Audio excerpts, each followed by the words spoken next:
hoje aconteceu o júri do homem acusado de matar a ex-companheira e foi em novembro de 2022. A vítima, Maria Nathalie, ela tinha 21 anos, teve as pernas esmagadas após ser atropelada no bairro das Indústrias. É isso, é? Vamos ver. Esse caso aconteceu em 2022. A Maria Nathalie, de 21 anos, teria sido morta justamente pelo companheiro dela, o Danilo Santos da Silva, que, como as imagens aí mostram, ele tentou várias vezes passar por cima dela e atropelou, inclusive, machucando bastante as pernas. A Nathalie ficou 17 dias internada no hospital de trauma, mas, infelizmente, não resistiu aos ferimentos. Eu estou agora com a doutora Erleide Herculano e também com o doutor Daniel Alisson, que está aqui comigo, que é o advogado, os dois trabalham nessa situação e eles são os advogados do Danilo. Doutor Daniel e doutora Erleide estão aqui comigo para falar um pouquinho sobre qual é a situação. O que é que vocês, como advogados de defesa, estão apresentando argumentos aqui para esse júri popular de hoje? Na realidade, hoje aqui nesse tribunal se instala uma grande confusão entre o direito penal e a criminologia. Nós temos uma pessoa que é Danilo, que hoje se coloca como um feminicida, mas que na realidade ele tem aí um largo histórico de deficiência mental, atendimento na FUNAD, no HU, e isso hoje a defesa vai apresentar. Não como uma desculpa para retirá-lo, então, da acusação imposta pelo Ministério Público, mas principalmente para fazer justiça. Nesse caso, eu queria que vocês apresentassem os argumentos a respeito dessas passagens que tem. No caso, o doutor Daniel pode falar um pouquinho sobre isso, porque o Danilo teria apresentado sinais de que não estava em total consciência no ato, no momento que ele fez isso. Só que repetidas vezes ele passou por cima dela. O que o senhor pode nos apresentar a respeito disso? O que está acontecendo hoje é uma aberração jurídica. Esse rapaz que está sendo julgado hoje pela Justiça Paraibana, ele já vem apresentando casos de deficiência mental desde os 10 anos de idade.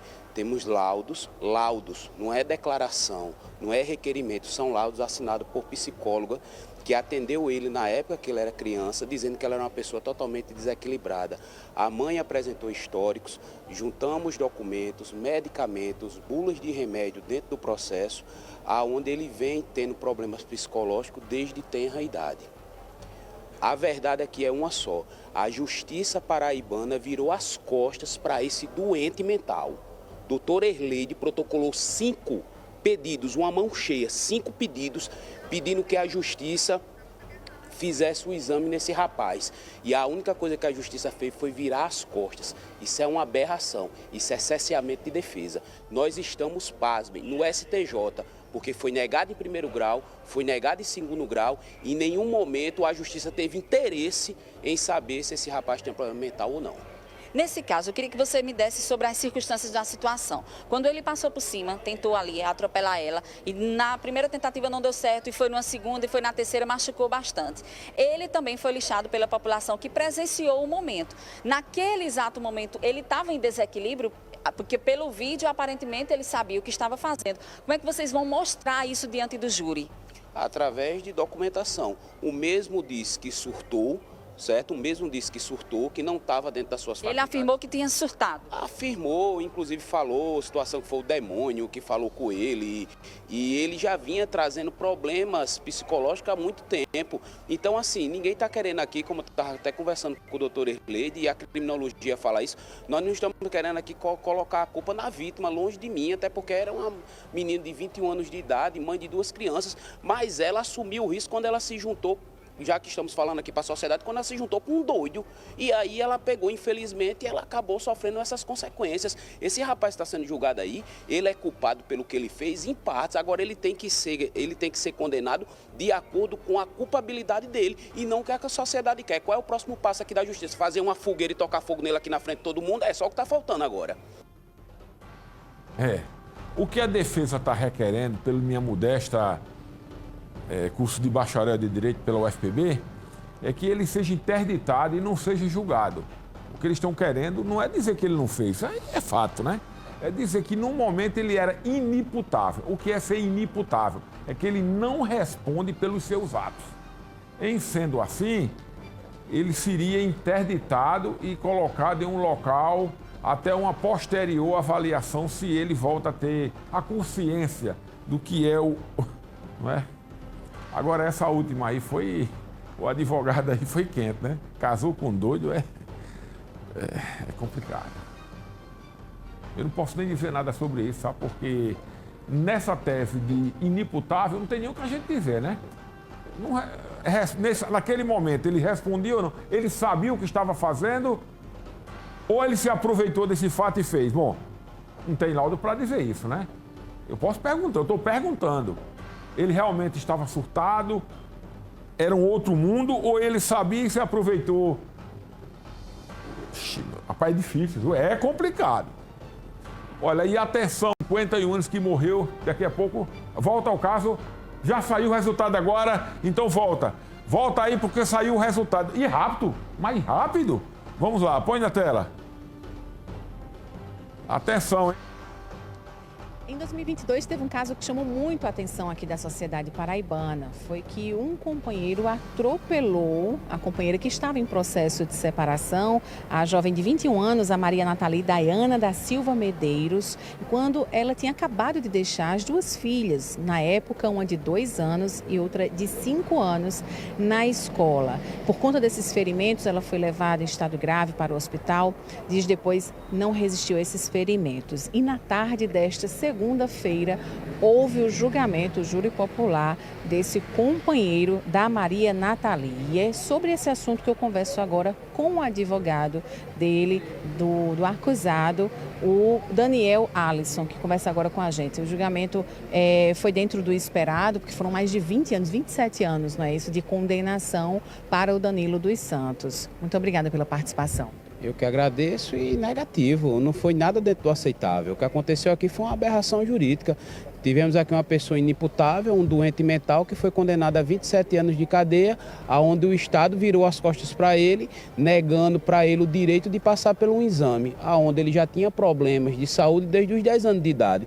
Foram acostadas documentações do HU, da FUNAD, psicólogos, psiquiatras assinando e a Justiça simplesmente virou as costas para essa pessoa.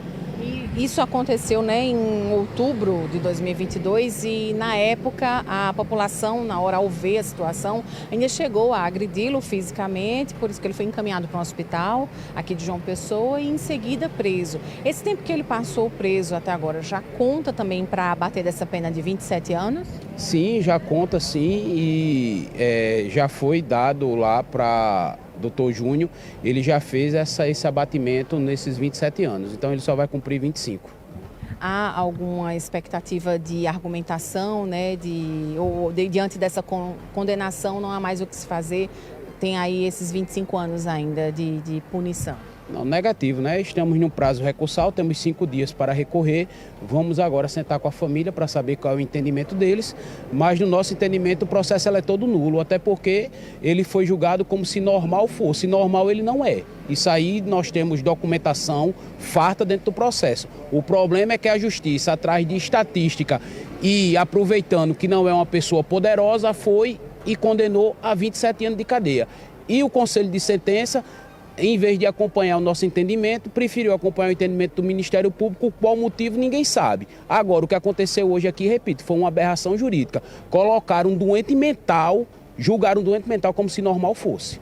A família acompanhou, né, todo esse júri e, claro, até o final da condenação ela não quis falar com os jornalistas, mas o que é que a família conversou com o senhor e que pode falar, né, dessa situação para a gente? Não, eles se encontram revoltados e transtornados. Até porque eles convivem com o Danilo desde que Danilo era pequeno.